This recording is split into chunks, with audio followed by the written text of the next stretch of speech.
وہ سوار کچھ اور قریب ہوا، کچھ اور قریب ہوا، دیکھا تو محمد ہیں، ان کے گھر کی طرف بہت تیزی سے بڑھ رہے ہیں۔ اب دروازے پر پہنچے تو خدیجہ نے بڑے خلوص سے استقبال کیا اور خیریت سے واپس آنے پر خوشی کا اظہار کیا۔ پھر اپنے بڑے اچھے انداز سے سفر کا پورا حال سنایا، کاروبار کی بھی رودات بیان کی کہ کیا بچا، کیا خریدا اور کتنا نفع اٹھایا۔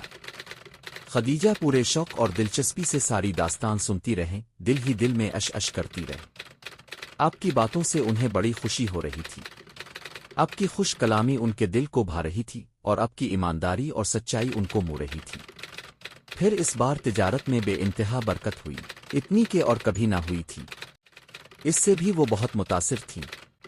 پھر میسرہ آیا، اس کی زبانی اب کے حالات سنے تو دل خوشی سے لبریز ہو گیا، اور پھر اتنی حیرت اور مسرت ہوئی، اتنی ہوئی جس کا کوئی ٹھکانہ نہ تھا۔ میسرہ نے بتایا کہ اپنے کس طرح تجارت کی، معاملات میں کتنی سچائی اور ایمانداری دکھائی، اور پھر کس قدر ان کے مال تجارت کی فکر رکھی اور جان و دل سے اس کی حفاظت کی۔ پھر راہب نستور کا واقعہ سنایا اور آپ کے بارے میں اس نے جو خوشخبری دی تھی وہ بھی سنائی۔ پھر بولا، ایک واقعہ اور ہوا جس میں حیران رہ گیا۔ سفر سے ہم لوگ واپس ہو رہے تھے، میرے ساتھ 2 اونٹ تھے، دونوں تھک کر جواب دے چکے تھے، میں بہت پیچھے۔ اندیشہ ہوا کہ کہیں قافلہ آگے نہ بڑھ جائے اور میں تنہا رہ جاؤں۔ چنانچہ جلدی سے میں محمد کے پاس گیا اور ان کو سارا حال بتایا۔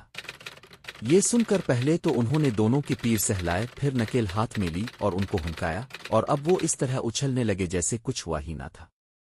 خدیجہ بہت حیران ہوئی، بولے، بھائی، ان میں تو بڑی عجیب و غریب خصوصیات ہیں۔ اب نہ ممکن تھا کہ خدیجہ کسی وقت آپ کو بھول جائیں یا آپ ان کے ذہن سے اتر جائیں۔